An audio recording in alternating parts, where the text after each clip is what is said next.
Good afternoon. Thank you all for joining today. My name is Heather Hoffman. I am the incoming federal liaison between the WestFAST and the Western States Water Council and host of today's presentation. Please note this webinar will be recorded and posted to the WestFAST tab, which is found on the Western States Water Council webpage at westernstateswater.org. So feel free to share that link with those who cannot participate today. Today we're going to hear about salinity in the West. We will hear from multiple speakers, including Pat Lambert, Assistant Regional Director, US Geological Survey, West Valley, Utah, and Chair of WestFAST, Bob Boyd, Branch Chief, Bureau of Land Management, Denver, Colorado, Marcy Bainson, Salinity Program Coordinator, Bureau of Reclamation, Salt Lake City, Utah, Erica Mancha, Manager, Innovative Water Technologies, Texas Water Development Board, Austin, Texas, Mike Abati, Chief Civil Works Branch, U.S. Army Corps of Engineers, Tulsa, Oklahoma, Carl Byrne, Research Soil Scientist with the U.S. Geological Survey in Denver, Colorado, Zuping Sheng, Water Resources Engineer Consultant, Sheng Engineering, El Paso, Texas, Don Barnett, Executive Director, Colorado River Basin Salinity Control Forum in Bountiful, Utah, and Dr. Daniel Deeds, Regional Water Quality Coordinator, Bureau of Reclamation, Sacramento, California. So before I hand it over to Pat to begin, I want to let you know that we will take questions at the end of all of the presentations today. You'll be able to use the chat feature to record your question or simply unmute yourself to speak at the end of all the presentations. So if, as we go along, you have questions, please capture them at any time using the chat, and I'll be happy to read them aloud at the end of the presentations. With that, I'm going to turn it over to you, Pat.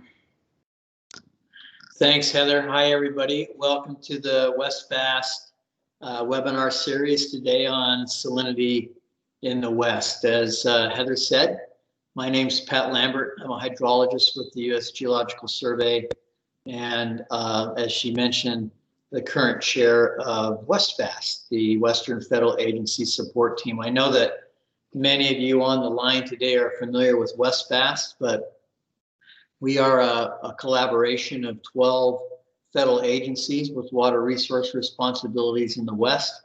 We work closely with the Western States Water Council and other water managers and users to improve the effectiveness of collaboration, particularly proactive collaboration in working on important water resource issues. That previous slide and you heard that great lineup of speakers today from various state, federal, and private entities. That's the capacity of WestFAST to bring these things together.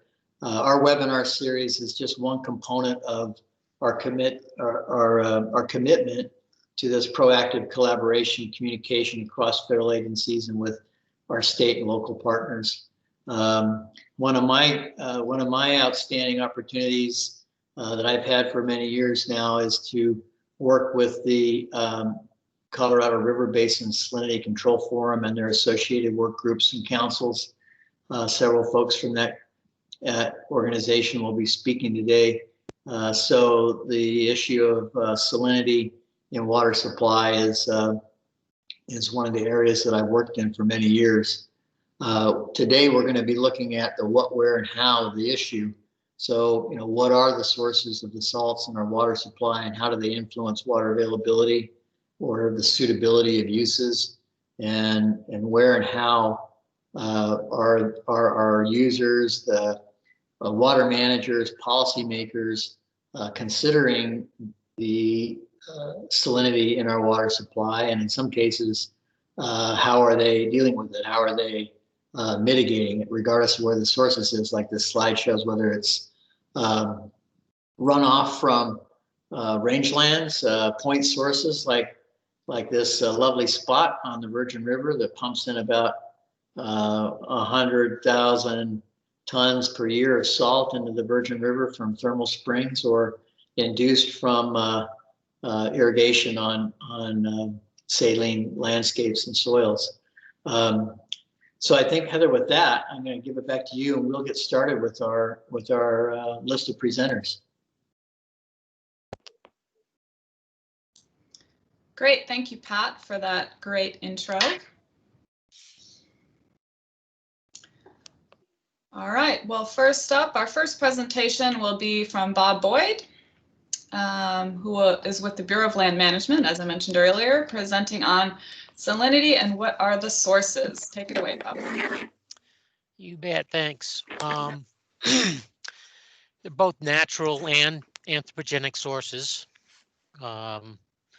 This is not an exclusive, all exclusive list, because things could occur on a local scale that could be important as well. But commonly, you can look at geologic formations and the derived soils on top of them. That's probably the biggest source, if you want to generalize. In the Colorado River Basin, many times shale formations like the Mancos are notorious sources. And shales, not only because they're so erodible, and but also the formation of them from marine deposits. So you have a double whammy there. You can also have salt beds. You can have collapsed salt domes. Things that think of those, things in that nature. Atmospheric deposition, although usually fairly low in concentration, that's ubiquitous in the environment. The closer you are to a coastal area, obviously, the more intense that can be. Even though I've listed this as a natural source, you can throw atmospheric pollutants in here as well from other processes. That would then, as far as come out of the atmosphere with precipitation or dry fall. Pat mentioned high TDS groundwater discharge. Examples of that: thermal springs, saline springs. If you're in carbonate terrains and getting discharge from there, all sorts of options there. Halophytic vegetation coming well. Those many of us struggle with tamarisk, salt cedar, and if you've ever been out in the ground with that stuff, it exudes salt when the humidity's high enough. The duff that falls off, as far as concentrating on the surface, so you can kind of see that as a source. As far as man influences, a big source there is the agriculture irrigation return flows.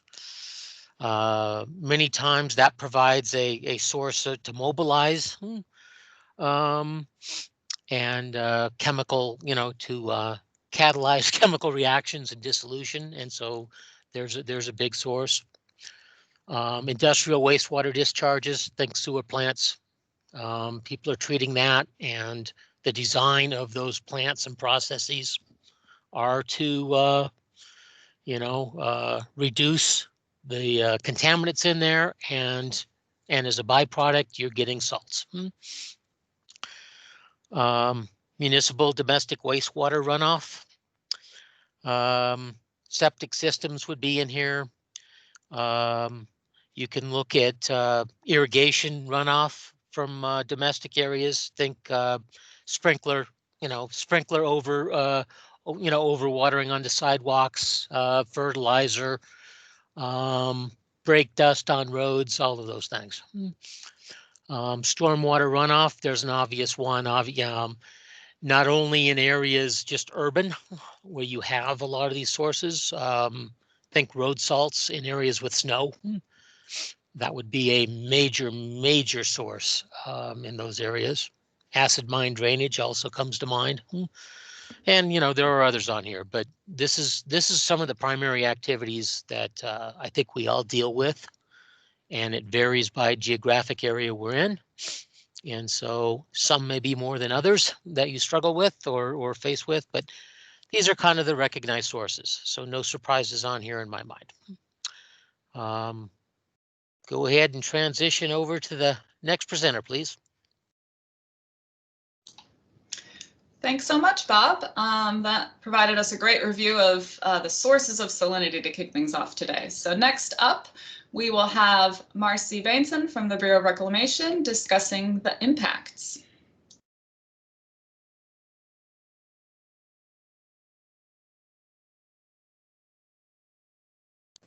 There we go. Thanks. I had myself on mute still. There's the main impact of salinity is the damage it does, and it damages virtually every aspect of life on Earth. You know, we've got the agriculture, residential, commercial, groundwater, utility, recycled water, and industrial. Go on to the next one, please. Next slide. You've got your agriculture damages with crop production. It limits the type of crops you can even grow. In the picture here, we've got lettuce, and it limits the type of crop, the yield, and also contributes to water use, because like with lettuce, it's very susceptible to salt. So you end up having to leach the salt out of the soil, which means you're using more water. You have drain tiles in your field to be able to water the lettuce properly so that it can grow, but also to not have the salt affect the root system. You've got to keep watering to get it to leach out down into the drain tiles. So it affects crops directly. Next slide, please.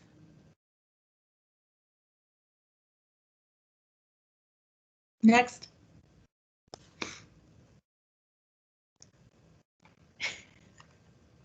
There. Marcy, there's a bit of a delay when I push, so you can just start talking and then the slide will come up. Got it. Great. Thanks, Deb, for letting me know that. So there's a long list, and this is not an exhaustive list, of crops that are impacted by salinity.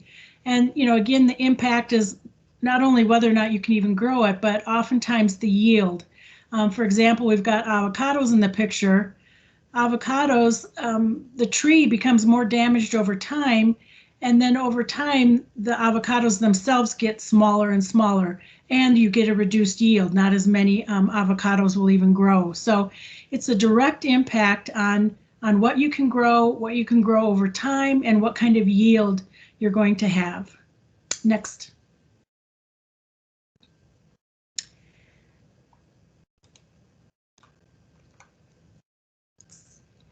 So then we go to the residential damages. And the residential damages are, you know, everything we deal with in our homes or in residence. You've got your water pipes, your heaters, faucets, any kind of appliances that you're using, water softeners, and we've all seen and experienced the damages. So it affects high salinity in our water, affects everything within a household, and its life expectancy, how long it's going to last. It will be usually reduced greatly based on how much salt is in your water. Next slide, please. And then after the residential, we go on to the commercial impacts. And the commercial impacts are, you've got the sanitary facilities, your cooling facilities, commercial kitchens, and commercial laundries. Anything that uses a large amount of water, and if the water has saline properties, has salinity in it, it will be affected and generally degrade quicker than if the water has less salt. Next slide. So when it comes to groundwater, whether or not you can, this is a picture of when it comes up, of the Central Arizona project, of their groundwater recharge, and it affects the direct recharge, the indirect recharge, and the incidental recharge, and how quickly you're able to do that, again, based on the salinity and what they need to do to maintain their facilities, and whether or not salinity is degrading their facility. Next slide, please. Then you've got water utility, which is it impacts the treatment plants and the distribution systems. So again, your treatment plants, you're fine. You're just leave it on that one since we're having problems.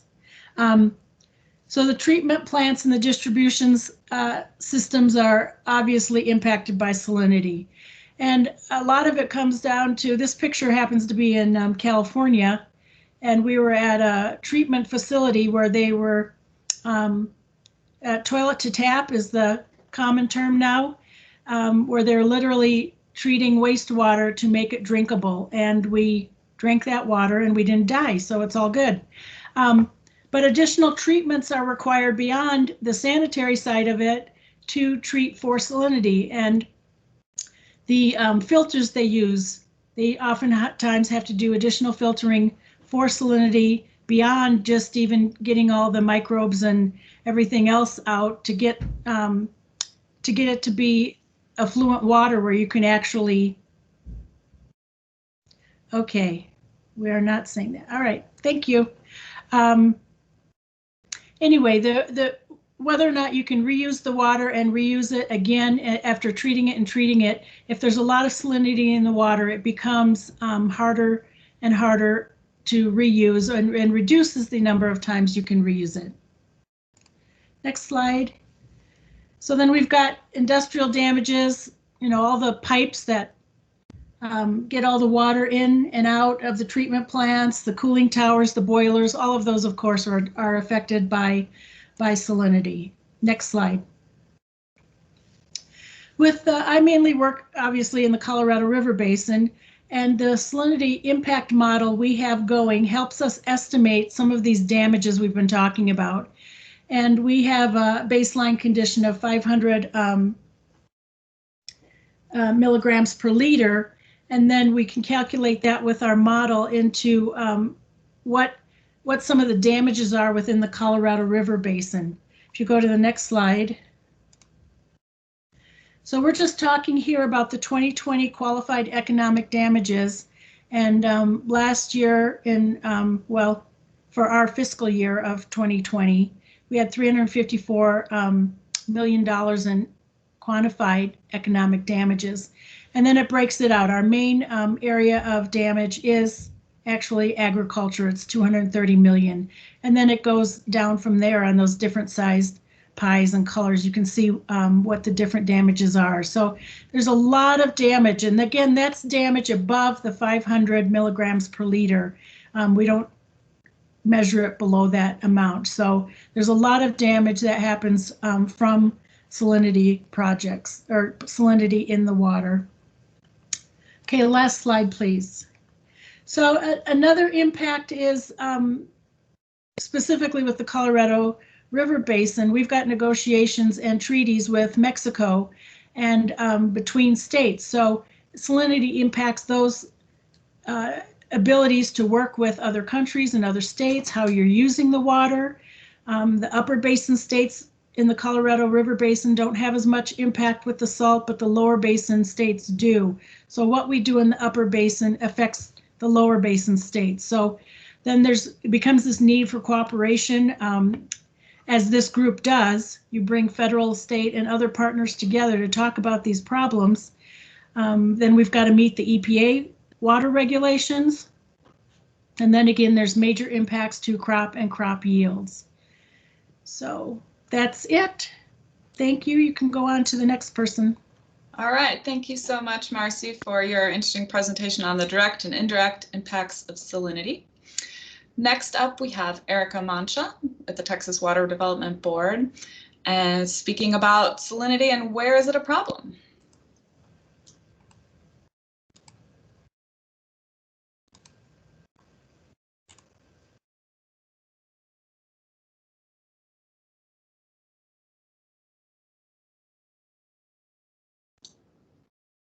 Erica, we can't hear you. Are you still on mute?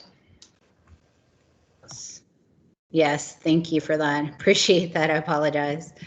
Like I was saying, good afternoon. My name is Erica Mancha, and just want to thank everyone for inviting me to participate in the webinar. I'll start off with just kind of providing some background on the Texas Water Development Board. The agency was created as a legislative response in 1957 with a $200 million grant after the worst drought in record occurred in Texas. Here, the graphic really illustrates our three main functions where we conduct science and collect water data to kind of inform the water planning process. And then we finance water, wastewater, and flood-related projects to secure water for Texas. Next slide, please. The diagram here just kind of shows our 5 major offices. We have finance, water science and conservation, which is kind of our research arm. We have water supply and infrastructure, where we support our projects and our planning process. We also have operations administration, and then the Texas Natural Resources Information System, TNRIS, where we have a lot of our maps and imagery. And please note that, you know, within each office we have different divisions and departments. I'm currently located in the research arm under Water Science and Conservation Office within the Innovative Water Technologies Department. Next slide, please. Now, Texas is a large state, and we are divided into 16 regional water planning areas, lettered from A to P. The planning process here at the board or in the state really starts with input at the regional level, and then it works all the way up. So it's a bottom-up approach. Every 5 years, we take the plans from the 16 regional water planning areas, and it gets compiled into the state water plan. We're currently in the 2017 state water plan, but the regional planning groups are already working towards the 22 state water plan. I'd like to point out here that, as I mentioned, you know, Texas is a large state, and so each area has different water demands, water needs, and water sources. So that could, you know, that will vary throughout each region. Next slide, please. As mentioned again before, Texas is a large state, and so the geology varies throughout the state. The maps here, the one on the left shows the major aquifers in the state, and then on the left map shows the minor aquifers in the state. And so there are in total 31 official TWDB major and minor aquifers in the state. So again, emphasizing the variation throughout the state. The geology varies a lot. Next slide, please.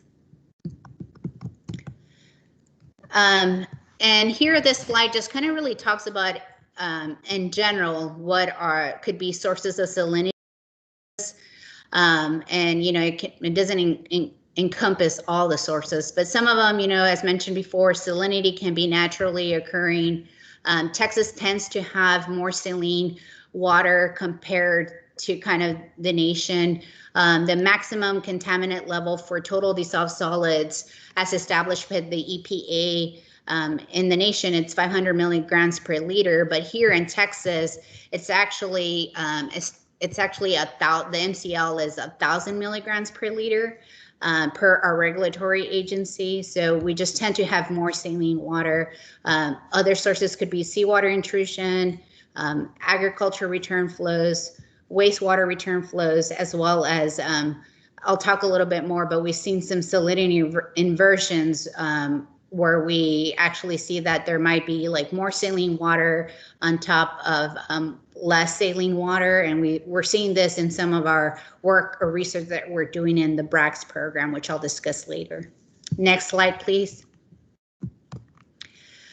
So how have we dealt with salinity? And, you know, we've been desalting brackish water for the past 2 decades. Here, the graph kind of shows that increase of desalination capacity from 1999 to from 2020. So, you know, it's been increasingly steadily, as shown in the graph, for the past 2 decades. As of August 2020, the desalination capacity is about 157 million gallons per day. Of that, 90 million gallons per day is for brackish groundwater desalination, 65 million gallons per day is brackish surface water desalination, and then we have a little small amount of 2.5 million gallons per day for an advanced treatment reclaimed water plant that we have out in Big Spring, Texas. Next slide, please. This slide here shows we do have a desalination plan database available for our stakeholders. It contains 53 desalination plans as of August 2020. It was developed first in 2005 through a contract that we had with the Bureau of Economic Geology. And later through the years, it got updated by staff in 2009 and 2009, 2010, and then 2015, 16. And we have, the database has evolved from becoming more interactive. When you access the database, you're actually, from our webpage, you're able to, the desalination plant layer is already turned on, but there's other layers that you could turn on there, like geology and other information that you would like to see. You could also click on a point, which would be a desalination, and then you get a little pop-up summary box that kind of just describes a little bit about the plan. It's a little summary, but then you're also able to kind of click on the view report, and you're able to then get more detailed information on that plant.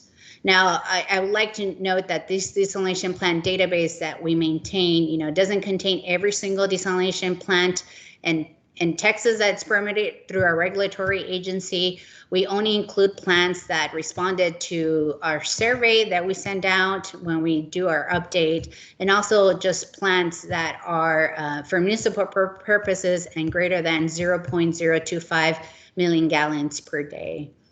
And you're also able to select desalination plants by source. So if you only want to look at surface water plants, or only plants for groundwater, or that one reclaimed water plant. Next slide, please. Now, again, this slide just kind of shows some of the what we call recommended water management strategies in our state water plan. And what people do, the regional water planning groups, they, assess their needs, they assess their water sources, and then they come up with any water shortages that they believe they have. And then they could recommend one of these. They have a variety of strategies from their toolbox to kind of look at how to create new water. And, desalination, 8 regional water planning groups have included groundwater desalination as a recommended water management strategy. That's about 1.3% of all new water, and approximately 111,000 acre feet per year of new water just coming from desalination. There's also some surface water desalination in this, and seawater desalination as well. Next slide, please. This slide here, the left map just kind of shows and highlights the 8 regional water planning groups that are including desalination as a recommended water management strategy in our plan. As you can see, they tend to be concentrated more west, central, and south in Texas. And then the right map shows projects that are related to these desalination plants. And these, when we refer to projects, we're talking about the infrastructure really required to implement, our strategy. So we're talking about the pipelines, we're talking about the desalination plants. So currently there's about 38 different desalination projects that you could see on the right on the map. And about probably 27 of those are actual new desalination plants that people are proposing to build. And again, similarly, you kind of see a similar trend. You see both projects also concentrated more on West Texas, central area, and kind of south. Next slide, please. Now, some of the research, so what have we been doing to kind of help with salinity and learn more about salinity? And one of the things we've done in our department, the Innovative Water Technologies Department, is that we've created the BRACKISH program, which is stands for Brackish Resources Aquifer Characterization System, and it was funded in 2009 with the main objective to really map and characterize more in detail brackish water, brackish aquifers in the state. It's estimated that we have about 2.7 billion acre feet of brackish groundwater, and the map here shows these brackish aquifers as shown in yellow. And so, and we in the BRACS program, I guess we define brackish groundwater as containing a salinity of 1,000 to 10,000 milligrams per liter. Next slide, please. Here, this map, what I'd like to point out here is, you know, in the BRACS program, when we say, what do we, you know, we take the time to do more detailed characterization of our brackish aquifers. And this graph, we like to show this to show, like on the left, you have a picture of what, you know, an area that we're looking at to kind of map and characterize. And you see that all those kind of blue dots and points there on the left are kind of measured water quality data that we have available to us. But as you see, we don't really have a lot of data in some of the deeper portions of the aquifer. And so then onto the right on the map, you kind of start seeing all those triangles that you kind of see, those tiny triangles are salinity calculations or TDS, total dissolved solids calculations that staff conduct and calculate based on geophysical well logs that are being used to kind of make these calculations, since we don't actually have water quality data or measurements of that. And so you see how we like to show this picture to kind of really show the gap that we're filling in by doing these calculations through geophysical well logs. Next slide, please. This slide here just kind of shows an example of the result of all the characterization of salinity. You see that, you know, typically for our major and minor aquifers in the agency, typically are what we have what we call ground availability models.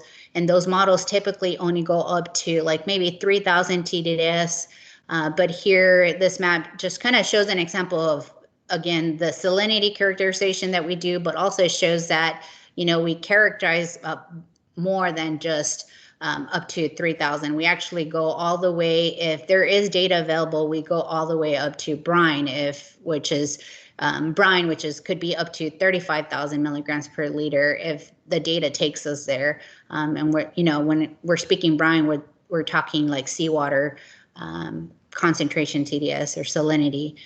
So if the data is available, we'll map up to there, but typically you're seeing us mapping from anywhere from 1 to 10,000 milligrams per liter salinity. And finally, next slide, the last slide, I just want, even though, you know, we are showing some of the issues that salinity is causing, I wanted to add this slide because salinity can be good too. It might be needed for some of our ecosystems. And so the agency in our surface water division does have what we call our bays and estuaries program. And their main mission is to really kind of continue, collect data, model, and kind of just study the inflow, freshwater inflow, and just any other requirements necessary to maintain the health of the Texas bays and estuaries. So we do have a few monitoring stations out there kind of collecting salinity data for the Gulf Coast out there. But, you know, salinity, you know, like I mentioned, we're kind of addressing it as can be an issue, but it's also kind of necessary for some of our ecosystems.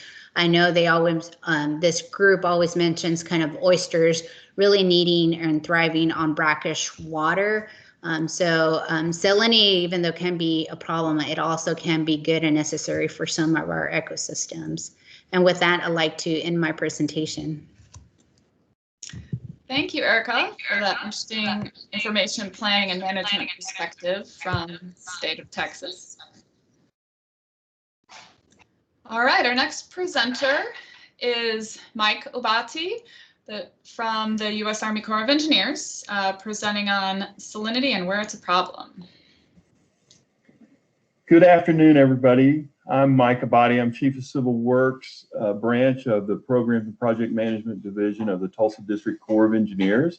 I'll be briefing today on the Tulsa District's efforts on the salinity control within the Red River Basin. So about 230 million years ago, portions of Kansas, Oklahoma, Colorado, Texas, and New Mexico was covered by a large inland sea. Thick deposits of halite were formed as evaporating seawater precipitated salts, which were later covered by sediment. Now the salt from the buried bed bubbles up as spring, salt seeps, and flows into rivers and streams. The inset map to the left primary shows the salt sources in the Arkansas and the Red River Basin. The photo at the top right is an example of natural occurring salt crystals, and the photo at the bottom is one of the salt canyons here in Oklahoma. Next slide, please. So in 1959, Congress asked the Corps of Engineers to identify and recommend methods of control of brine emissions within the Red River Basin. What this slide is showing is just some artist depiction of typical salt emissions and what here in Oklahoma and Texas, small seeps and springs, large saline springs, and emission through alluvial. Next slide, please. So what you're seeing on this slide is the Tulsa district boundary. Our civil works boundary is covered by the Arkansas in the Arkansas and the Red River Basin, the Arkansas River in the north, and the Red in the south. That's why we have the southern half of Kansas, all of Oklahoma, and the Red River Basin area of Texas. The red circle on the map is actually the area that we studied. We started in 1960s and we built upon the U.S. Public Health Services studies that were conducted in the 50s. We identified about 10 natural occurring salt emission areas in the watershed above Lake Texoma. And about 2/3 of the 3.3 million kilograms per day of salt flow into Lake Texoma originates from these 10 primary salt sources. Next slide, please. So the construction of salt control projects at the 8 sites were authorized by the Flood Controls Act of 1962, 1966, and 1970, and later was modified by the Water Development Act of 1970. What you see on the map is these 8 areas, okay? What's shown in green are the facilities that we've actually constructed. The 2 facilities, Saline Springs, Ring Dike, which is Area 5, is sort of in the middle of the map, and the Truscott Brine Lake and associated collection facilities, Area 8, which is in the southern part of the map. These areas are shown in green on the map. And since we've completed partial collection facilities at Area 10, it's also showed in green. Next slide, please. So, Saline Springs is in the floodplain, Area 5, excuse me, is in the floodplain of the Prairie Dog Town Fork of the Red River. Under natural conditions, the spring contributed about 270,000 kilograms per day of chlorides to the river. In 1964, a project was completed that provided head to stop the spring flow. The chloride control project consisted of encircling the spring by a 2.7 meter high earthen dike with a diameter of about 104 meters, with an impervious core to firm rock. A small aerial view of the ring dike is shown on this slide. The Truscott Brine Lake, which is the south area 8, it became operational in 1986. Brine is pumped from the Bateman Low Flow Collection Dam that's shown there at Area 8 on the South Fork of the Wichita River above Lake Camp and transported via pipeline for storage to the Truscott Reservoir. You can see inset maps or pictures of the Bateman area, which I have a bigger view of it, and then as well as the Truscott area. About 143 million cubic meter storage facility is the capacity of the Truscott, designed for a 100-year accumulation of brine and sediment. Next slide, please. So this project is relatively low tech. So what we do is we have a weir with a dam, a bladder dam, And so what happens is when there's a high flow and the concentration is low, we let the water pass. During low flows and the concentration is high, we inflate the bladder, creating a dam, which gives us an area to pump from, and then we pump it through a pumping and pipeline to Truscott. Next slide, please. This is actually Area 8 Bateman Pump Station, been in operation since 1986. You can see the weir, and in this picture, the bladder dam is deflated, and then the actual pump station is in that building just north of the weir. Next slide, please. In Area 10, we had started construction, so we built the dam and the weir and the pump station. There's no pumps in it yet, but we have not built the pipeline, and unfortunately, funding ceased it, so that's where we are on this. And the next slide, please. And this is just an aerial view of the Truscott Brine Reservoir. It's about a 2,000 acre reservoir. The daily inflow is about 5 million gallons per day, containing about 200 tons of salt. All right, next slide, please.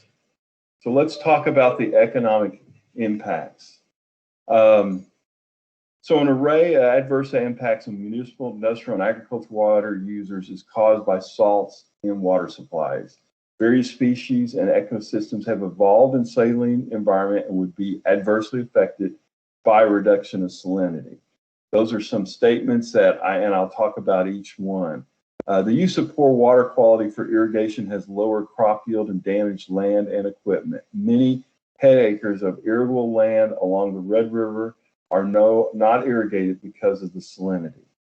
It has been estimated that between 1960 and 2006, and I apologize that some of these numbers these economics are a little behind the time, but as you'll see, we have not received funding in a while on these studies, so that unfortunately we got to use the numbers that we had back then. But basically, over $385 million has been spent by Texas state entities on pollution control in the Red River Basin. So on the Wichita River Basin, the area 8 and area 7 and area 10, the areas that are not built on the Wichita Basin, basically about $7.3 million of benefits are not being realized annually because we haven't completed that. On the Elm Fork, which is area 6, and that's actually in Oklahoma, the annual entity benefits calculated for each of the entities using water from Lake Texoma, now this is just water from Lake, were added together to estimate the total annual entity benefits would be over $3.9 million annually once we completed that project. So the agricultural benefits, now one interesting thing about area 6, there's a Bureau of Reclamation lake called Cable Mountain, and in the feasibility study, it basically states if the Corps completes area 6, Cable Mountain becomes feasible. Without Cable Mountain Reservoir, the estimated benefits of area 6 just to the agriculture industry is $9.8 million a year. With Cable Mountain, which would be a water supply lake, would be over $21.6 million. And then finally, there has been lots of concerns about if we remove salt from the water, what is going to do to the fisheries at Lake Texoma and how would they be impacted? Primarily the striped bass population. As part of Area 6, we completed a chasm model that we analyzed and modeled, and we determined that the effect would be very minimal. Next slide, please. So what are the big questions and needs?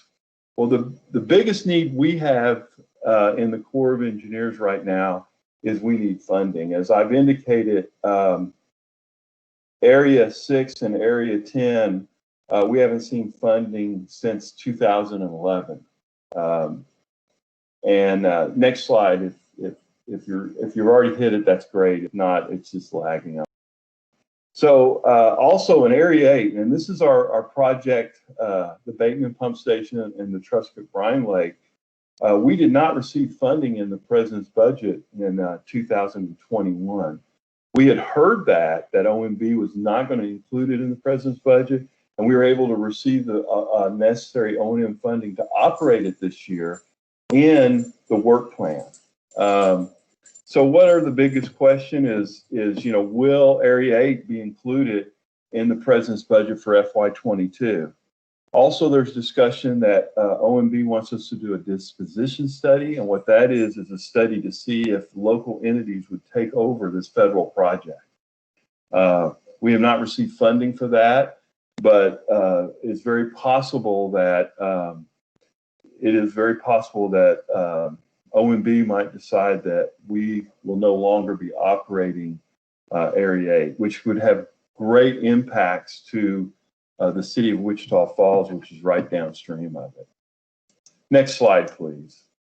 So let's discuss the major players in the Red River Basin, and this is not all of them, and if I probably have left some people out, and I do apologize. I was just trying to pick a lot of the players that I have personally dealt with: the Red River Authority of Texas, the Red River Valley Association, Oklahoma Water Resources Board, Texas Water Development Board, U.S. Fish and Wildlife, Oklahoma Department of Wildlife Conservation, Texas Parks and Wildlife, the Lugard-Altus Irrigation District, North Texas Municipal Water District, Greater Texoma Utilities Authority, the City of Wichita Falls, Texas, the City of Altus, Oklahoma, the City of Denison, Texas, and of course, the Tulsa District Corps of Engineers.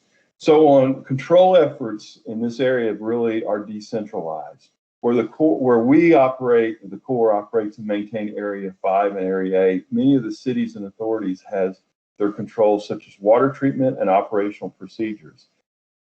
Examples like this, the City of Wichita Falls and the City of Altus both have desalination processes and plants.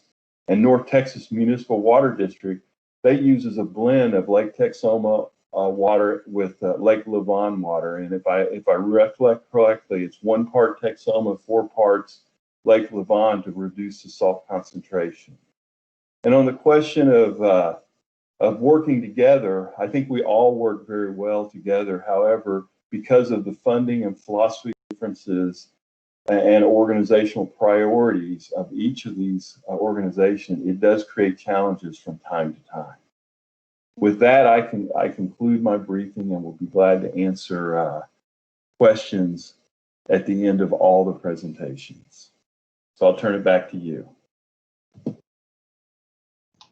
Thanks, Mike, for a great presentation on the management efforts, impacts, and needs in the Red River Basin. Our next presenter is Carl Byrne with the U.S. Geological Survey, speaking about where salinity is a problem. Yep.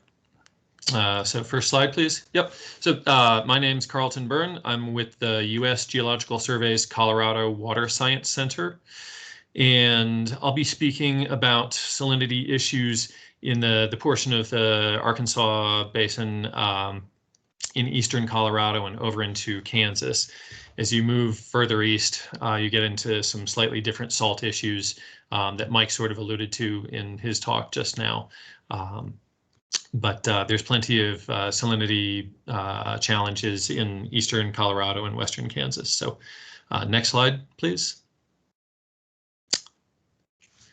And so what this slide is going to show, like up there on the top right, is sort of the topography of the Arkansas River Basin in Colorado. Obviously, we don't have salinity issues up in the mountains to the west. That's where most of the water is generated. And it's as you move out onto the eastern plains, got some wonderful soils from a crop production point of view. But other challenges crop up. And a lot of this is driven by climate. As you move down to the lower right, you see one measure of climate, and that's the amount of groundwater recharge you get in different parts of the basin. And naturally, it's high in the mountains, but then it becomes vanishingly low out there on the eastern plains. And so the loss of water to evapotranspiration drives up the salt content of the water, and that's a big part of the issue out there. But geology is the other part of this, and if you look at that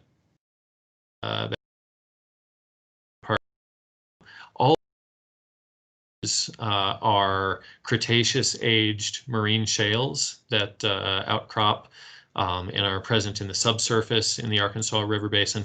And those contain a lot of a mineral called pyrite, and pyrite weathers to generate sulfate. And that is the dominant component of the salinity in the water, both surface and groundwater out there. And then those yellow colors, that's aeolian material that overlies the shales in places, but the shales are still underneath, essentially generating salts.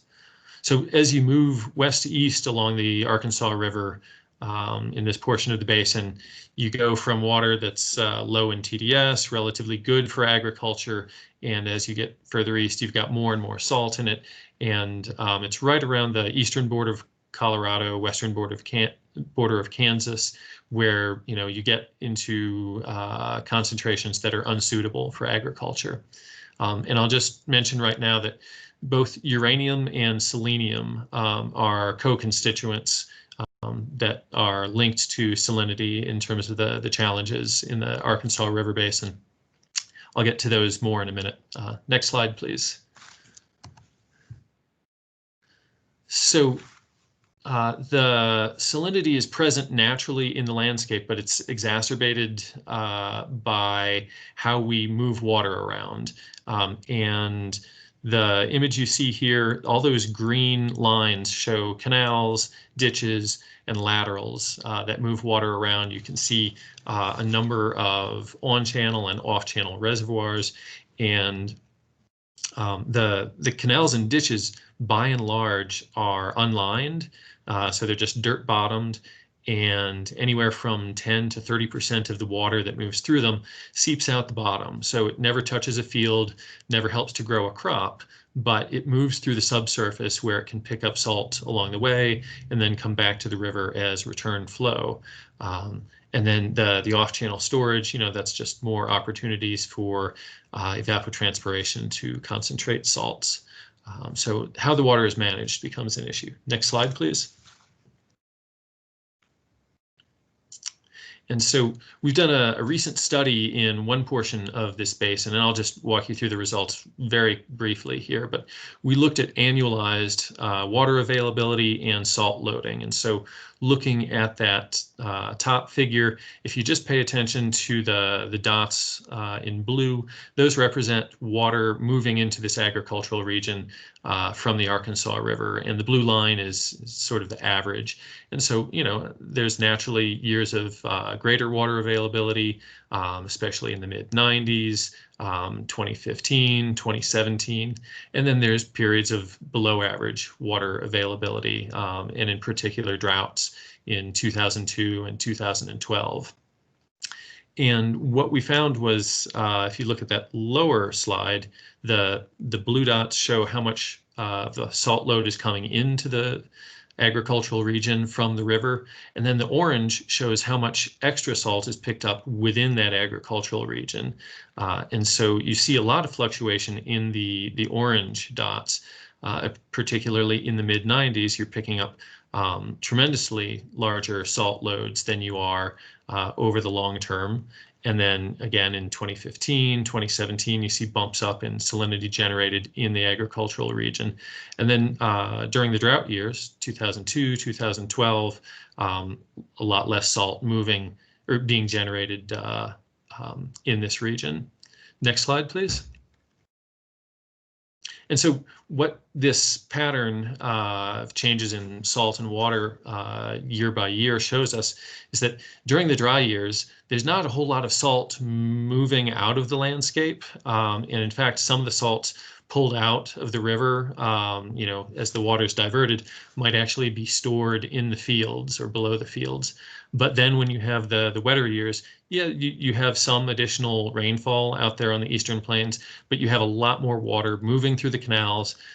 You bring extra fields into production, you irrigate more heavily, and that seems to move more salt out of the subsurface into the groundwater to become return flow and pump up the salinity values in the river itself. And so that salt is there just waiting to be mobilized, and it's how the water is managed that controls whether it gets mobilized to the river or not.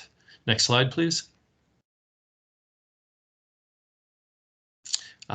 So the water quality challenges on the lower Arkansas River and the economic impacts, a lot of those do relate to salinity.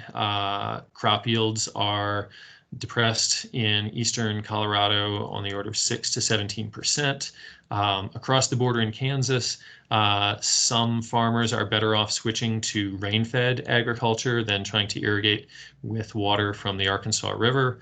And then the graphic on the right shows where saline water is now infiltrating the High Plains aquifer. And you can see, especially north of the river there, plumes of those warmer colors that show where, even tens of miles from the river, the wells that used to pull up high quality water from the High Plains aquifer are now pulling up relatively high, sulfate laden, salt laden water. So it's impacting their ability to irrigate and use water for domestic and municipal purposes. Earlier, I mentioned selenium and uranium. Those also weather out of the Cretaceous marine shales.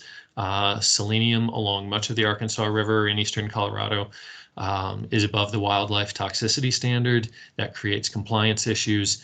Uranium is above the drinking water standard for much of the year, and that drives up water treatment costs for the small towns along the river. Also the impact of the salt impacts the fixtures in houses and industrial facilities along the river. Next slide, please. So the control measures that are available, conversion from furrow irrigation to either sprinkler or drip irrigation. This has been a favored method for the last couple of decades, and the idea is to reduce how much water percolates below the field to pick up extra salinity. Lining the canals and the laterals so that they don't leak water would also be a way of reducing that deep percolation. But of course, that's very expensive compared to installing a center pivot system, but it might be a more permanent reduction in salinity because those canals leak every single year, regardless of whether or how much you irrigate. They've done some tests where they've applied polyacrylamide to the canals to try to reduce seepage out of the bottom, but that has to be repeated every year. It's only partially effective, and in the volumes you have to use it, it can be sort of a nasty chemical. Lease fallow transfer of water rights from the farming communities to the upstream municipalities is something that's happening for water availability reasons, and that might temporarily reduce salt mobilization, but during those wet years, irrigation is going to be happening and salt's going to be mobilized, so that doesn't affect salinity so much. One of the big pieces of news out of the Ark Valley recently is the construction of the Arkansas Valley Conduit, which has been long promised, but they're starting to actually move dirt now, and they're going to pay over $500 million to move just a bit over 7,000 acre-feet of water parallel to the river. And this will be high quality water from upstream that'll be available for the towns along the river downstream, and that'll reduce water treatment costs and all those domestic and industrial degradation issues that you get from salinity. Next slide, please. So the science gaps that we have out there, we don't know for sure how much conversion to sprinkler irrigation actually reduces salinity. The Lower Arkansas Valley Water Conservancy District is doing some research in this regard, but it's a very difficult thing to kind of tease out. And then a question in my mind would be, is that a permanent reduction in river salinity, or are we just delaying delivery by storing salts underneath the fields until there's a particularly wet year? It would be nice to parcel out how much irrigation versus the canal seepage contributes to salinity in the river, because that would tell us whether it's we're better off lining the canals, even though that would be a more expensive option. But that's also scientifically a tough question to answer. And we've done some research on one agricultural region sort of west of John Martin Reservoir, further east in Colorado. East of that reservoir, we don't know if the salt flushing patterns are exactly the same or different. And so addressing that would be good. Next slide, please. So the major players, at least the non-federal players, the Lower Arkansas Valley Water Conservancy District and Southeastern Water Conservancy District have been relatively active in trying to understand and address salinity out there. There's also a number of municipalities that hold water rights in the valley, even though the municipalities are much further upstream. So they've been trying to do their part to understand and address salinity. There's, of course, the canal companies that move the water around from year to year. And then Colorado State University has done a couple of research out in this part of the world trying to understand and address salinity. So that's it for my overview. Thanks for listening.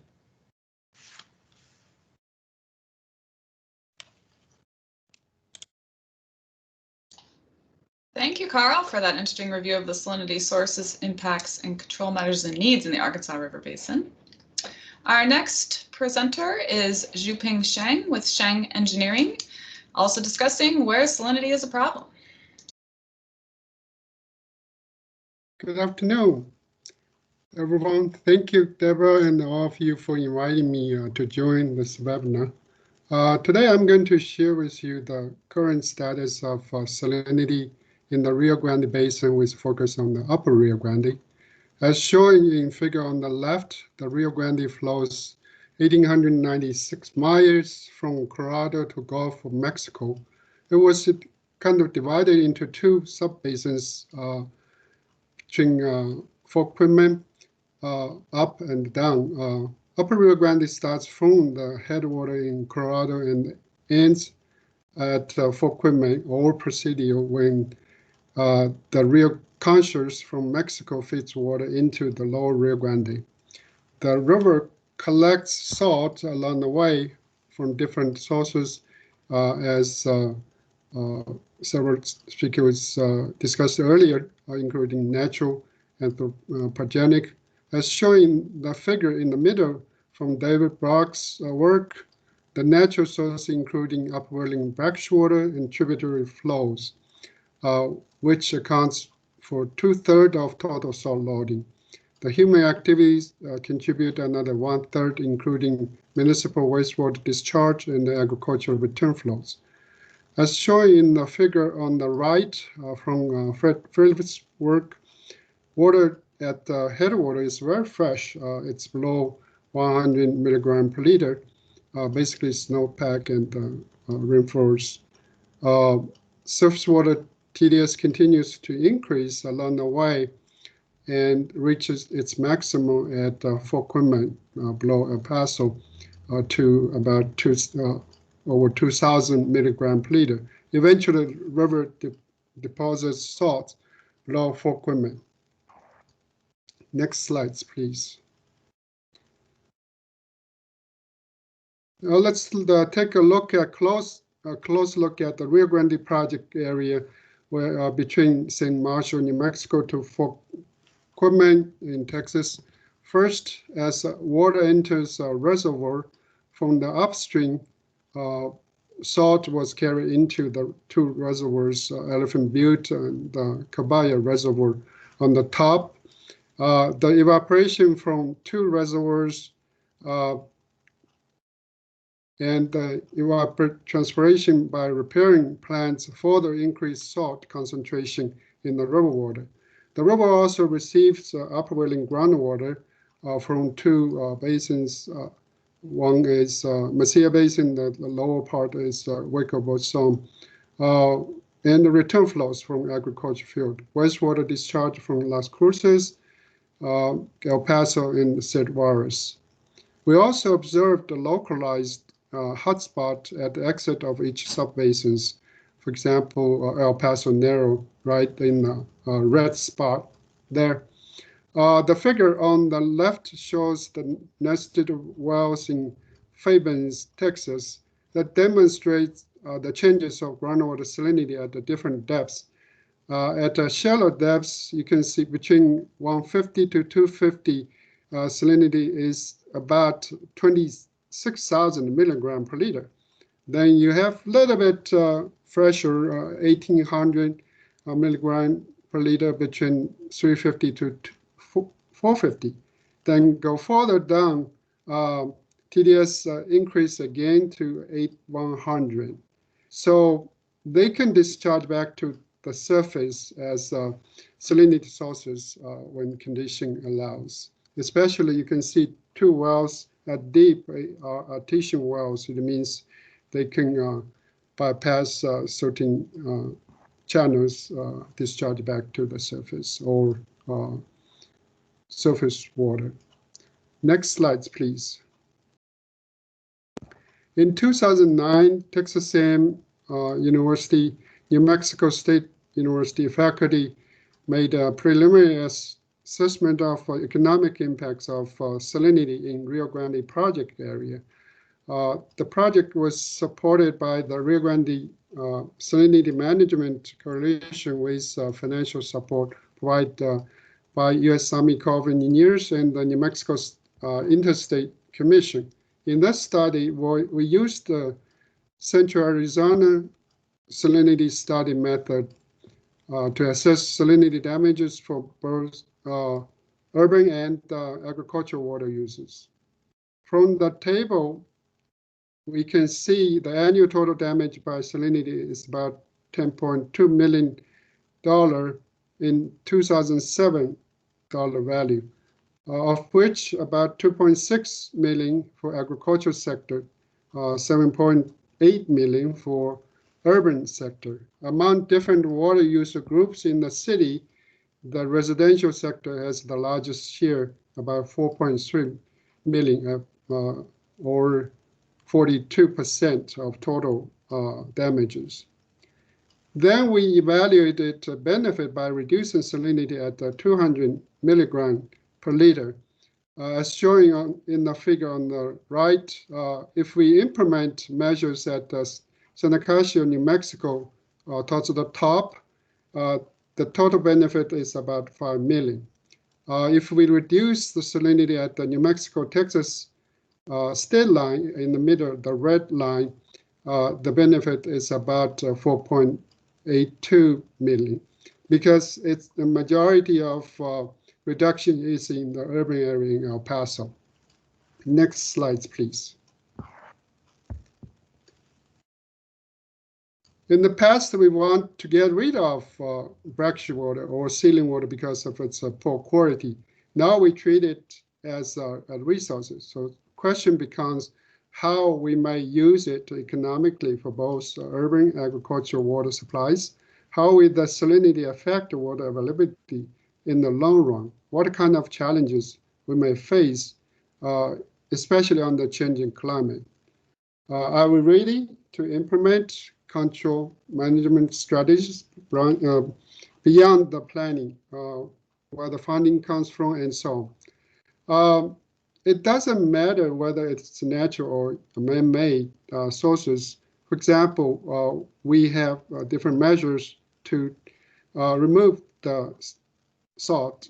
The first one is proactive method is to remove salt with the advancement of desalination technology and the concentrate management, for example, zero discharge. The other method is more passive. In fact, it has been used.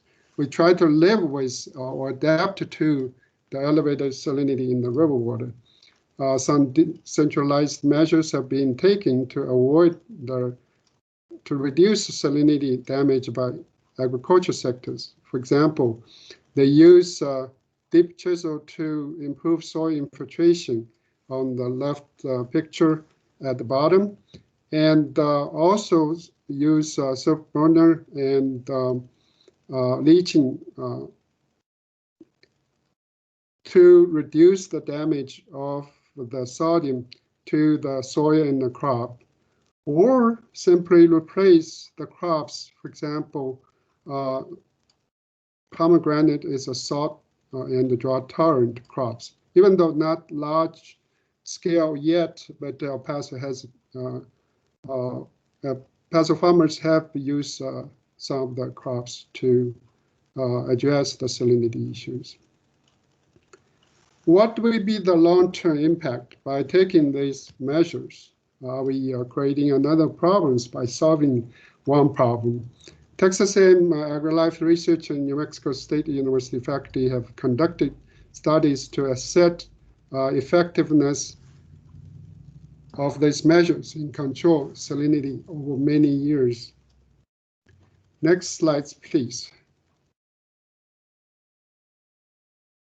As the picture showing, all the stakeholders who are using Rio Grande water for different purposes, from farmers, environmentalists to residents, they play important roles in salinity management.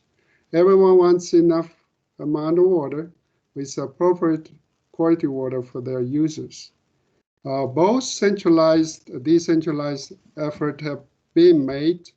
Besides centralized effort made by agriculture sector, as said earlier, El Paso Water has used the wastewater for landscaping irrigation, recharge, and recharge of the depleted aquifer, which in turn reduce soil loading into the surface system. El Paso is also using running brackish groundwater desalination plant to utilize brackish groundwater. However, no centralized control measures have been implemented for the rainwater salinity management in the Upper Rio Grande Basin. Next slide, please. Regarding the efforts in salinity management, I should mention Rio Grande Salinity Management Coalition. It was created in January 2008 as part of Rio Grande Compact Commission initiative on salinity management. It includes 3 commissioners from Colorado, New Mexico, and Texas, state water management agencies, local water utilities, irrigation district, and the University Research Institute. It has already funded several projects, including the study of economic impacts of salinity that I just presented. Though no centralized control measures have been taken yet, the coalition does provide a great opportunity for all the players to work together in salinity control and management. Some members of Rio Grande Salinity Management Coalition are very active in multi-state salinity coalition. By working together, we can achieve the best solution for the salinity control. For example, between upstream, downstream stakeholders, agriculture sectors versus urban sector. I'd like to use the mission of multi-state salinity coalition to conclude my presentation. It is to promote advancement in technology for desalination and reuse, salinity control strategies, water, energy efficiencies, and the related public policies that we assess communities in meeting their water needs. Well, thank you. I'd like to entertain any question in QA session. Thank you. We can transfer to next speaker. Thank you, Xuping, for that great presentation of salinity sources, impacts, management, and needs in the Rio Grande Basin. Our next presenter is Don Barnett with the Colorado River Basin Salinity Control Forum. Great, thank you very much. Are you able to see my screen? Okay, great. Yeah, I very much appreciate the opportunity to introduce people to the Colorado River Basin Salinity Control Program, or what I like to promote or tell others I believe is the greatest water quality improvement effort in the history of the world. Now, I know that that's a fairly bold statement. And so before you raise your eyebrows too high, maybe consider some of the following facts. First of all, the Colorado River, though maybe not as big as some rivers in other parts of the country, certainly is the most important water supply in the southwestern portion of the United States. It provides water to nearly 40 million Americans, and for the irrigation of about 5.5 million acres of cropland, some of which is very important cropland for our winter fruits and vegetables. The Colorado River Basin Salinity Control Program involves multiple federal agencies, with the Bureau of Reclamation, NRCS, and BLM being the lead implementing agencies. It involves 7 Colorado River Basin states, hundreds of water users organizations, and maybe more importantly, thousands of individual water users that participate in the program. The program's been in existence for more than 45 years, and all told has spent more than $1 billion trying to improve the water quality of the Colorado River, with dollars coming from federal appropriations, cost share from the basin states, as well as cost share from program participants. And the program has been successful. It has reduced the salt load of the Colorado River by about 1.2 million tons per year, which means that in the lower basin, the water quality is about 100 milligrams per liter better than it would be but for the program, which has led to the reduction of quantified damages to downstream water users of about $300 million per year. Like the others who have presented on basins, I'll talk about sources of salinity, about the economic impacts or damages, about needs within the program, and then the major players and how they're able to function together. To tell the story of the Colorado River Basin Salinity Control Program, I really need to go back about 300 million years ago, when tectonic forces off of the West Coast created some down warping in the western United States with the creation of troughs. And as sea levels would rise, these troughs would fill with saline waters, and then as the sea would recede, would get evaporation that would occur in these troughs and precipitation of salts as they would then precipitate into the bottom of these basins. And then sea levels would come up again, and then they'd be reflooded. And this cycle occurred many, many times over tens of millions of years. And then which led then to ultimately the deposition of a very large evaporite deposits. Those evaporites get buried, and then when they get loaded up with pressures from above, they flow plastically within the earth and then pierce up through the overlying rock formations and come out to the surface. And then when water comes in contact with the evaporite deposits, they dissolve the salts and bring them into the Colorado River and its tributaries. If we then fast forward to about 100 million years ago, again, tectonic forces off the West Coast, which were accreting California to the Union, led to the downwarping of the mid-continent and the intrusion of the Great Western Seaway. And over then about a 10 million year period, we had the deposition of a very thick sequence of marine shells. This is a picture of those marine shells in western Colorado. It's the Mancos shell, and it's very pervasive throughout the upper Colorado River Basin. It's highly erodible, and therefore it forms our valleys where our communities and our farms are built. And then when water comes in contact with Mancos shell-derived soils, either through natural processes or man-induced processes, then salts are dissolved and brought into the Colorado River, such that the Colorado River really begins in its headwaters at about 50 milligrams per liter, and by the time the Colorado River flows out of the United States into Mexico, it's increased in salinity to about 800 milligrams per liter. You've already had a discussion from Marcy about damages that occur to water users, particularly in the lower basin from high saline waters, and the damages that have occurred by the various sectors and the percentage. And most of the damages, as Marcy pointed out, are to the agricultural water users in the lower basin. What's important for you to understand from the Salinity Control Program is that these damages have been reduced by about $300 million per year because of implementation of the program. However, we yet have more than $350 million of current quantified damages, and those damages are projected to increase to nearly $700 million per year by the year 2040 if we don't continue to implement the salinity control program. So damages to water users are really what drives the Colorado River Basin Salinity Control Program. If we talk about needs of the program, maybe a little bit of understanding of how we try and treat salinity in the Colorado River Basin would be helpful.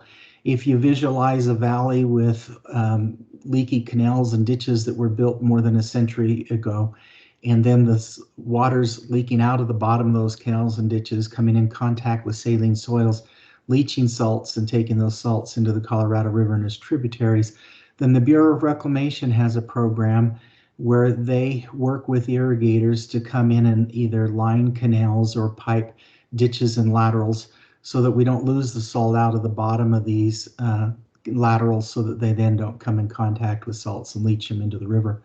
On the other side of the equation, if we go on farm, then NRCS through EQIP works with irrigators to dramatically improve their irrigation efficiency so that there isn't an overwatering of the crops, which then creates the waters to leach salts and bring them back into the Colorado River.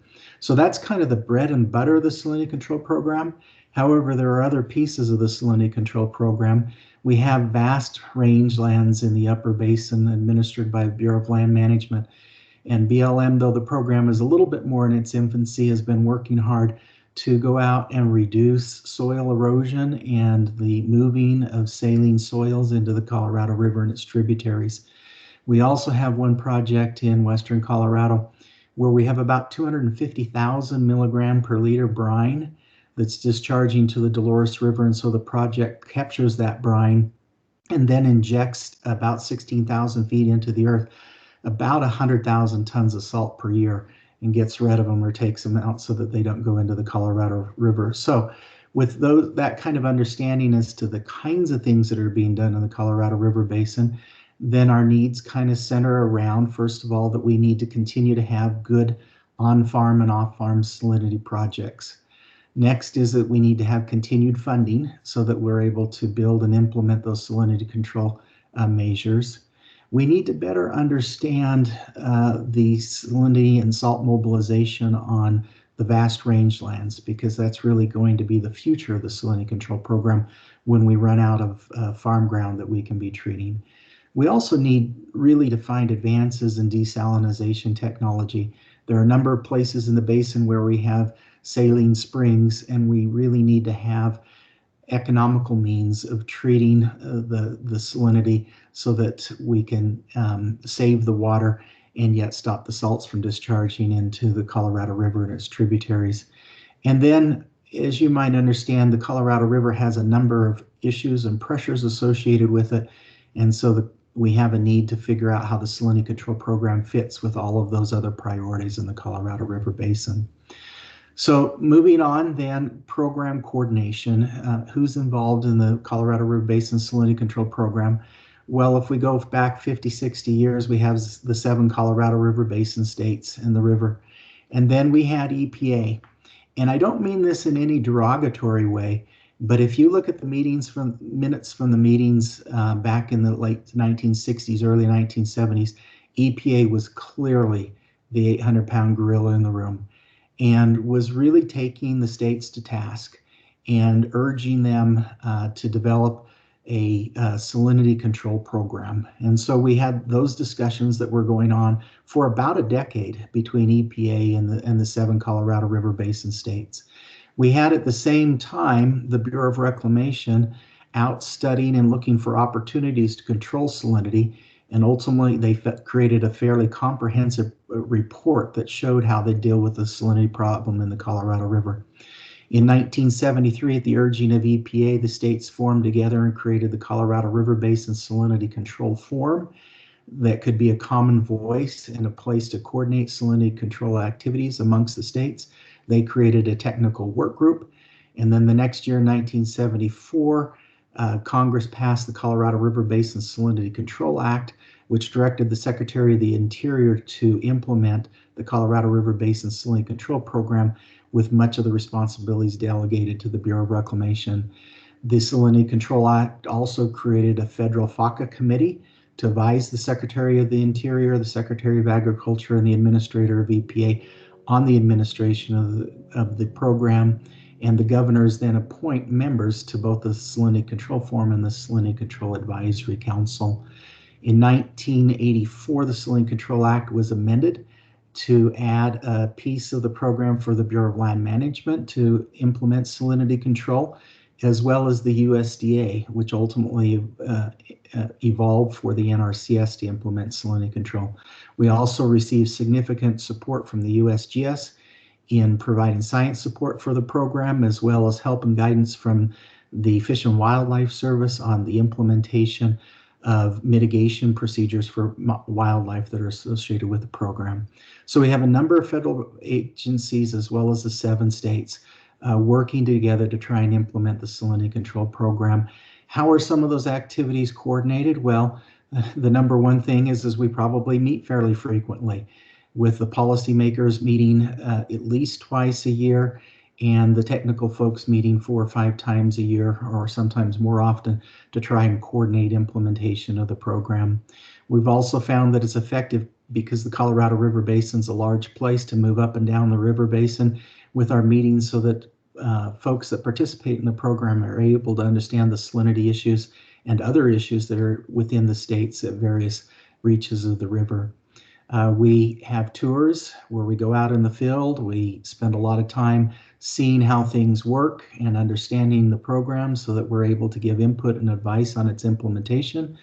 We also try and communicate frequently with memoranda to the participants in the program, so that those that have many other responsibilities in leadership within their state water agencies or water quality agencies are able to keep up to date as to what's going on with the program.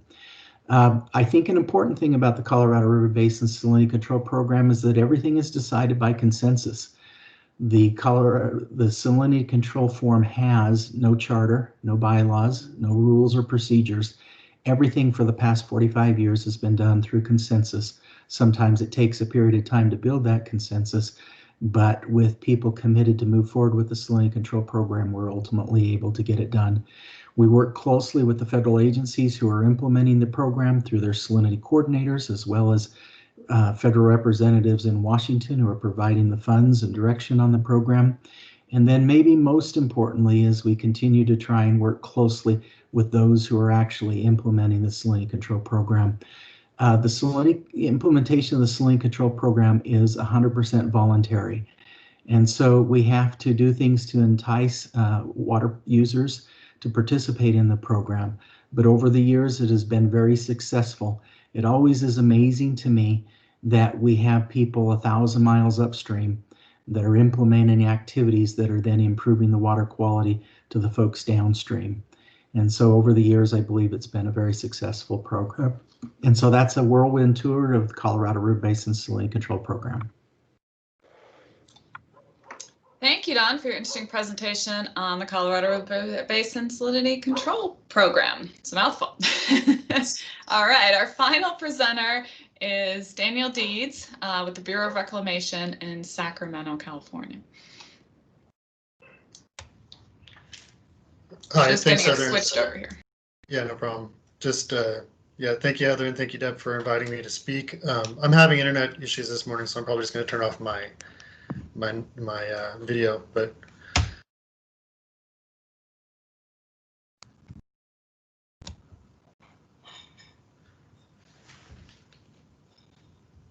so yeah, I guess as Heather said, I'm Dan Deeds. I'm the Regional Water Quality Coordinator with the California Great Basin region with US Bureau of Reclamation.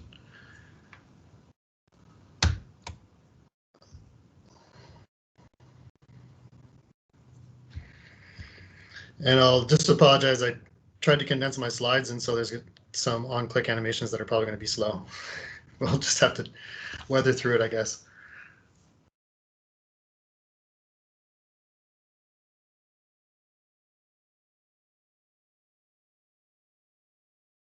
Sorry about that. I'm having a hard time pulling it up. Do you want me just to do you want me just to present it? Let's see here. If you can pull it up, that would be great. Sorry, Dan. Sure. Just one moment. Can you all see that? Yes. Yes. Okay. No, it's being slow. Okay, let me know if it doesn't advance. So let's just get right into it. So Central Valley overview.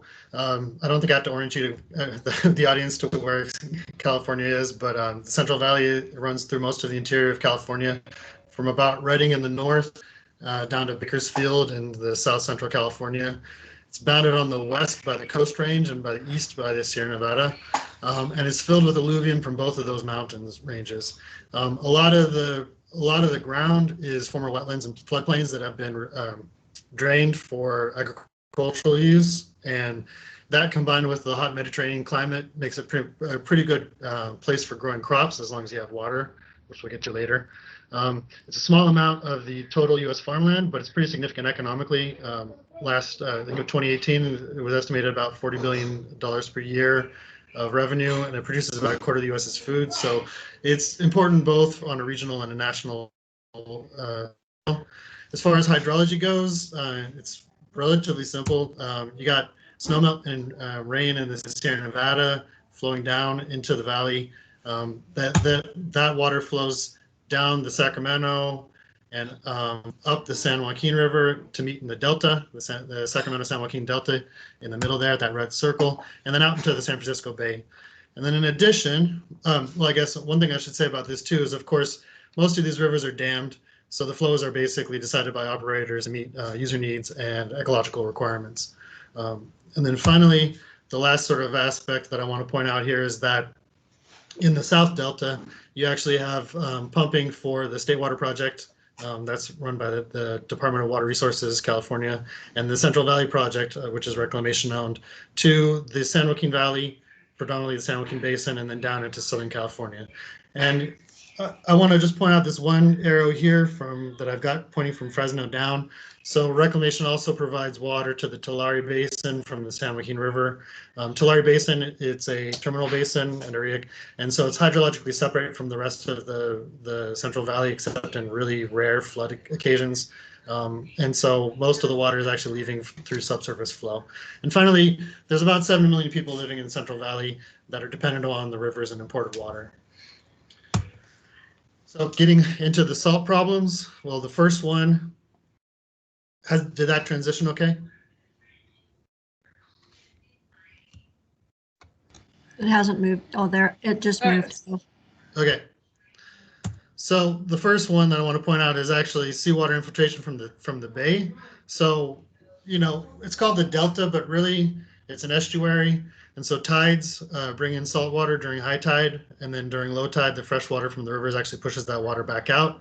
But tidally averaged, the delta water is actually saline because of this encroaching water from the bay, and that amount of salinity is basically determined by outflow from the rivers. So here, I hope it advanced. Here are 3 examples of delta salinity. On the upper left is like summer 2004 is a low outflow scenario. Summer of 2005 in the lower right is a high river outflow scenario. And in the middle, there's a really like extreme case at the end of an extended drought in the summer of 1992. Red is obviously is very, well, not very saline compared to some stuff that people have presented already, but more salty, and blue is more fresh. And you can see that there is significant variability within the center of the delta as far as how saline the water is, and that's really dependent upon how much water is coming out of the system. I also want to point out that in the South Delta there, you can see that there's a higher salinity, and that's from the San Joaquin. We'll talk about that in just a little bit. Now, I want to say I'm not, you know, I've put here DWR and reclamation are, you know, the responsible parties, but, you know, of course, this is a natural process. But considering that the flow in the rivers is basically determined by outflow from dams, of course, there's the pumping in the South Delta. That means that these all impact the hydrology and impact how much seawater actually makes it into the Delta. So Emission and DWR work closely with the State Water Board to ensure that Delta salinity is kept as low as possible. There are physical barriers and gates that Reclamation and DWR operate within the Delta to keep South Delta salinity low.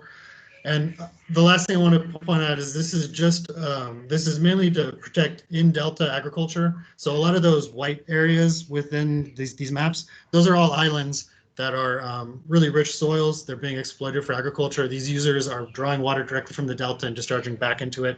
But this issue of protecting Delta salinity has a lot to do with protecting their ability to grow crops. And as an additional benefit, there's also certain ESA listed species that depend on habitat of a specifics in a specific point in the salinity gradient. And so they also benefit from these actions. So in addition, there's a lot of agriculture in the Central Valley. Here's a map, assuming it's advanced enough, you can see a map on the left of farmland in California, and you can see that a lot of the Central Valley is irrigated farmland. It's especially in the San Joaquin Valley in the south. As other people have mentioned, whenever you put water on a field, you have issues of salt control. Evapotranspiration is significant in the Central Valley because of the climate. You also have some leaching of salinity from the soils, especially on the west side of the San Joaquin because of those marine deposits from the Coast Range. In the Sacramento Valley in the north, there's a lot of flow in the river and there's some local rains, and so farmers are able to flush off the salts, and so it's not so much of a concern. But when you get down into the San Joaquin, you have this corcoran clay layer at depth in the sediments that basically perches the water table, keeps it shallow. And so whenever you flood these fields, you end up pulling up the water table and you bring these legacy salts back up into the root zone, which obviously is bad for the crops. And so there's a lot of tile drainage in the San Joaquin Valley to bring this water back out of the fields into the San Joaquin River. In addition to the ag, there are some wetlands and some refuges for migratory birds in the Central Valley, and they suffer from a lot of the same concerns as the farmers. They're constrained obviously by biological needs, specific crops for the birds and bird migration timing. But they're often dependent upon that perched shallow water that's saline, and so it's kind of difficult for them to control their discharges. But they suffer the same thing. During flood up, they pull salts out of the soil that were from previous years. And during the year, while they have standing water, there's evapotranspiration, which concentrates the salts, and then they got to draw that down and they put it into the river. There has been recent efforts to do reuse and recirculation programs. There's a lot of monitoring needs to better understand salinity movement, but they're putting the initial steps, the initial efforts to sort of to manage these salinity problems. And I should mention these are private gun clubs, private wetlands. State California Department of Fish and Wildlife owns some of the refuges, especially in the Los Banos area, and the federal government as well through the U.S. Fish and Wildlife Service has some of these wetlands. And then the last thing I want to point, which actually impacts both ag and wetlands, is that the Central Valley Project actually is a significant source of salt to the south of the Delta, the San Joaquin Valley, through. As I showed before, often the South Delta water is higher salinity than what's coming from the mountains, and so pulling that water out of the Delta, importing it into the valley, actually is in a sense recycling some of this San Joaquin River salt back into the system. How that looks, so here's just on the left is a time series for the water year 2020 of salinity, and this is at the legal boundary between the San Joaquin Valley and the Delta. That's that red circle on the right on that map, and you can see that salinity varies by a factor of 4 throughout the year. And this is due to agricultural activities on the west side of the San Joaquin Valley. So the northwest side and grassland, that's where a lot of the ag, where a lot of the wetlands are. The corcoran clay layer is present. And so just regular agricultural activities and wetland activities can cause these significant changes in salinity, as you see in the river. On the east side, there are ranchers, farmers, wineries, in the Merced, providing assimilative capacity to the system. They're less their salinity discharges.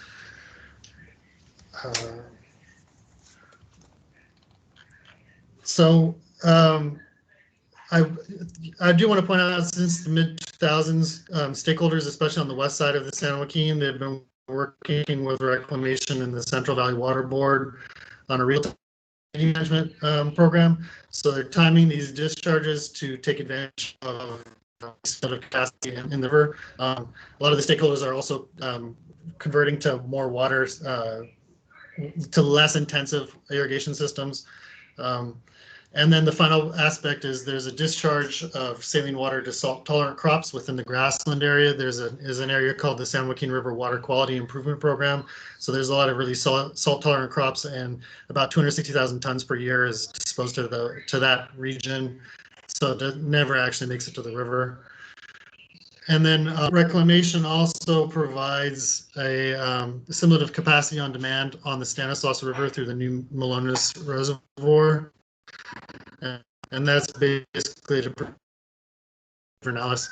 And you can see 2020, there was this increase above what's been set as a regulatory limit by the Water Board. And but that compliance is on a 30-day average. So it would have just been by May 1st an issue. But releases from New Melones actually drove that back down below the river. I just want to show the groundwater really is an issue in the Tulare Basin, and that's because water never leaves the basin. It's just put into disposal ponds and percolates into shallow groundwater before moving northward through the shallow groundwater system. And then again, honorable mention, their municipal discharges are present in the valley, but they kind of take a backseat to some of these other salinity sources. And I would also mention that in the Tulare Basin, there are oil and gas wastewater discharges, but they tend to happen into highly saline aquifers that have been de-designated by the Water Board. So they're not technically seen as a problem as long as they don't migrate anywhere. So moving on to economic impacts, these have been mentioned before, predominantly agricultural impacts in the Central Valley. So it's things like reduced crop yields, land retirement and fallowing, and just the general drainage management and salt management. Reminder, ag production is about $40 billion a year, and a couple of recent studies have basically said that by 2030, the costs and loss in agricultural production could be cost the sector, and it could probably about 50,000 jobs.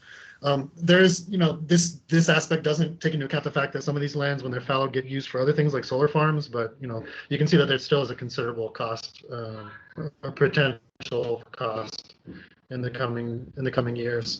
And then the last thing I want to point out is there's been some movement as far as policy changes in the recently. For example, the Central Valley Salinity Alternatives for Long-Term Sustainability, or CV-SALTs. This is a stakeholder-led effort to reduce salinity in the Central Valley. It's in collaboration with the Central Valley Water Board, and together they've led to the development of this recent policy called the Salt and Nitrate Control Program. It's just been enacted this year, and so for the next 10 years, the first step is this thing called the Prioritization and Optimization Study, the P&O study. And what the P&O study is really going to do is really work to assess salt loads in the region. This is something that's not constrained or well known. And they're going to look into, the study is also going to spend a lot of time looking into infrastructure and best salt management practices to control salinity accumulation in the Central Valley. And this is both surface and groundwater.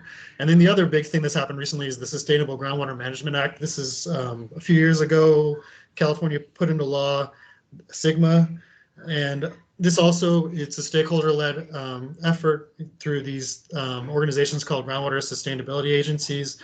And within the Central Valley, it's really these agencies have to put together plans to combat groundwater overdrafting and Central Valley subsidence. You may have heard in the Central Valley, subsidence is a really big issue. There is some text in in that act and in Sigma for water quality, but it's kind of taking a backseat to water quantity. I guess people kind of have the philosophy that is, if you can get all the profit salinity. But as we know, managing water, you basically can either increase supply or decrease demand. So more surface water or retire land. But surface water in the Central Valley is pretty much fully allocated with the exception of delta outflow. But as I've mentioned, that has complications as far as in delta salinity. So there doesn't really look like there's much prospect for more surface water, which means that land retirement will have to happen. A recent study said 1 million acres could potentially be retired because of Sigma, which would be about $6 billion per year lost in farm revenue, which is substantially more than what might be lost to city. Of course, these two things work hand in hand. Yeah, but I just want to mention that as well. So there's a lot of policy changing in the near future. A lot of people are going to have to come in. And for the most part, the process has been pretty collaborative as far as regulators and regulated, but with being enacted, there's going to be a lot of fighting over water in the future. There are some big storage projects that potentially might be made in the near future to capture infrequent stormwater events and things like that. But large flows in the rivers. But we'll see. This is my contacts. If you want to reach out to me, ddeeds@usbr.gov is probably the best bet. I'm not in that phone number is probably not that useful, and I'll be happy to take any questions in the coming Q&A session. Thanks. Thank you, Dan, for that great overview of the Central Valley salinity. So that concludes our presentations today. For those of you that can stay on, we're going to open it up to questions. As a reminder, you can use the chat feature. I'll read your questions aloud, or you can unmute yourself and ask questions directly. I'll start by going through the chat questions that were recorded during the presentations. Let's see, we have one from Chris Carlson. The breakdown of cost impacts is interesting to me. Groundwater is the only natural resource specified. It seems its counterpart would be surface water. The rest of the cost estimated are academic sectors or treatment output reuse water. Wondering what the backstory is on the origin of the categories. I think this was posted during Marcy's presentation. Yes, and I'm ready to answer. Great, thank you. So we do, surface water is captured by all the categories as they rely on the TDS at the diversion points, and our diversion points are Hoover Dam, Parker Dam, and Imperial along the Colorado main stem. So it's surface water is incorporated in our categories. And then as far as how did we come up, the history of how we came up with the categories we use, they started out coming from the 1988 Lohman report, and the report presented damage functions for, agricultural, household, which we call residential, wastewater, utilities, and industry. And then we broadened the report with future iterations of this. Part of that comes from the June 1999 Metropolitan Water District report that they added the categories of commercial, and then it's a specific category of groundwater and recycled water. And we just updated our model. We just finished it in June of 2020, and so it came with the 2018 update, and those categories were reviewed by the contractor. And so as a group, we decided that they covered the majority of areas that we had literature for, that we could find actual damage results or actual information to then be able to model our damage results. So I hope that answers the question of where we came up with our categories. Great, thank you, Marcy. Mm-hmm. The next question is from Jennifer Carr. Is there any opportunity to harvest salt from the Brine Reservoir? And this was answered by Mike later in the chat. Let's see, and he says, no one has come forward to harvest the salt for Truscott yet. There is a possibility to use the water to produce electrical power via salt ponds. Any additional follow-up there? All right, I'll continue moving on through the questions. Next question is from Michelle Bushman. For those who are treating saline brackish water for human use, what do you do with the waste, salt, etc., byproducts? Is there any economic use to help defray the costs of treatment? I don't know who wants to take that one.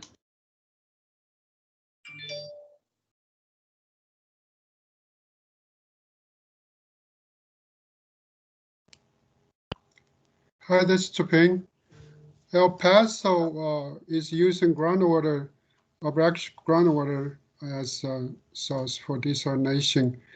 They do have efforts to reuse the concentrate. One of the company take the concentrate from the desalination plant to produce fertilizer and also cosmetic products and so on. Eventually, to kind of achieve zero discharge or minimal discharge. That's how the concentrate it will eventually be used. But right now, El Paso is disposal in another aquifer with brackish water. Thank you, Zhuping. That's interesting. Anyone else have other uses? Hi, this is Erica Monto with the Texas Water Development Board. Currently, with the different desalination plants that are in place in the state, there's a combination of disposal methods for the concentrate. As Shane mentioned that like El Paso, we have 2 deep well injection for disposal of concentrate that's out at the K. Billy Hutchison plant in El Paso, Texas. And then we also have the one located or operated the desal plant by San Antonio Water Systems that's located south of San Antonio. We also have some of the other concentrate disposal methods from the desal plant are evaporation ponds that tend to be located more West Texas where there's more land. We have some land application, some sanitary sewer disposal, surface water or to a surface water body, which whether it's a creek or a ditch. As mentioned too, we have some zero discharge disposal methods for the plants that were kind of presented in the presentation. Interesting. Thank you, Erica. Mm-hmm. Anyone else want to address the question?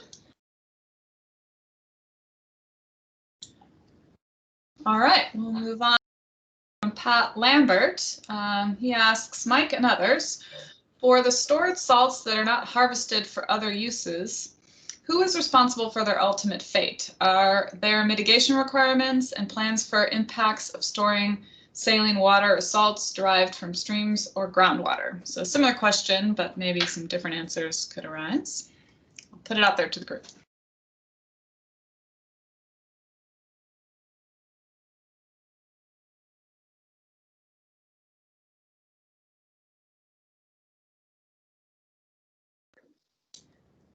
Does anyone want to add anything from what was already reported?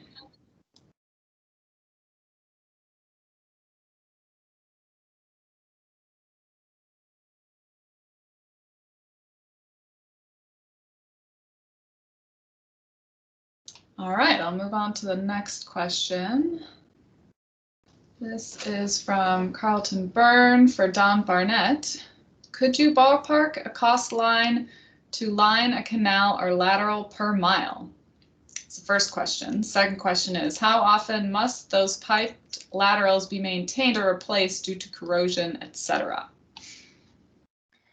Okay, so, and I'll alert Marcy because she's the one that actually administers the Bureau program for implementation of the canal piping and laterals. And so she can be thinking about this as I give kind of an initial response.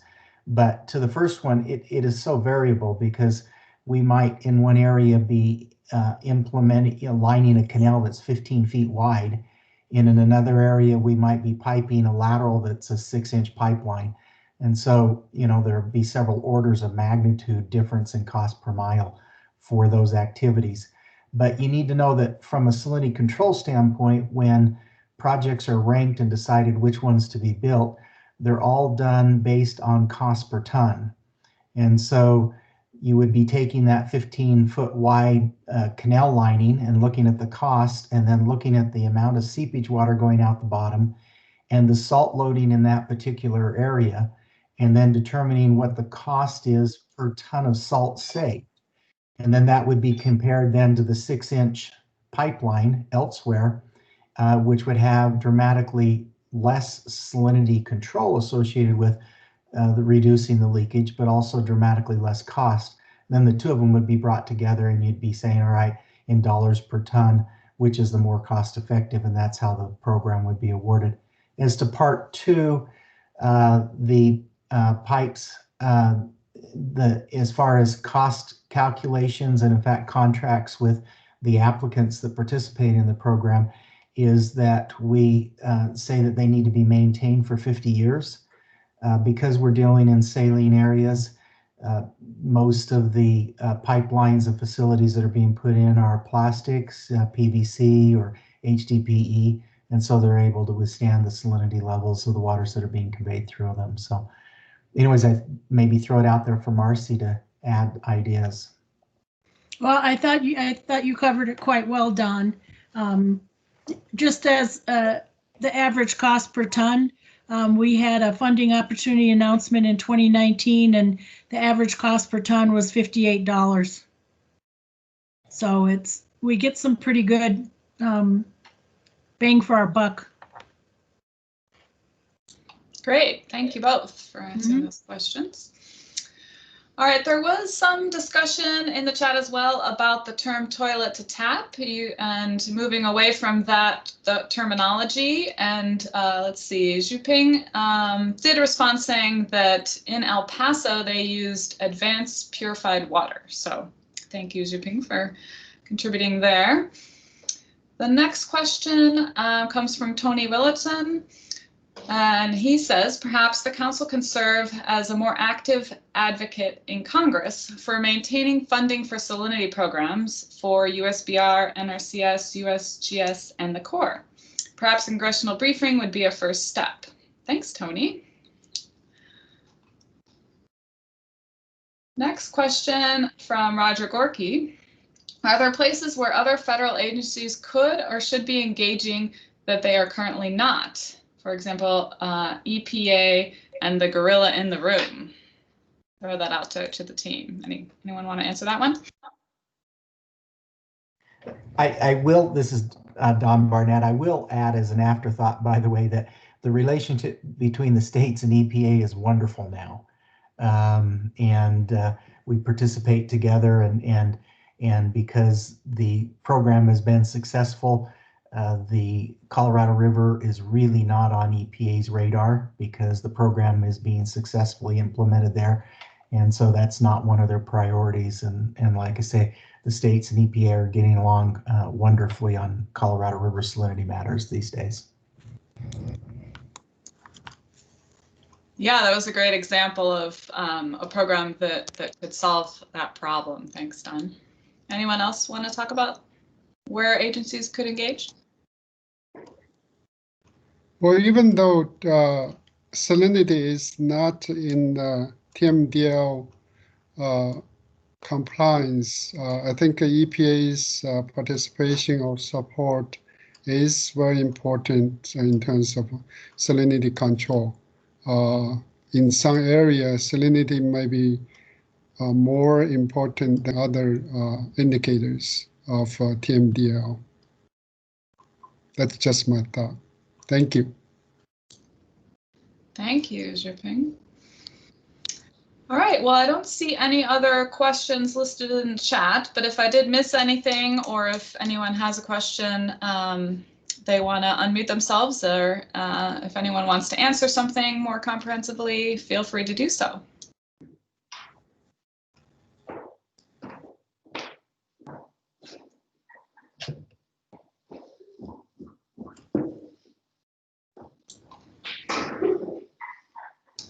Any other questions out there?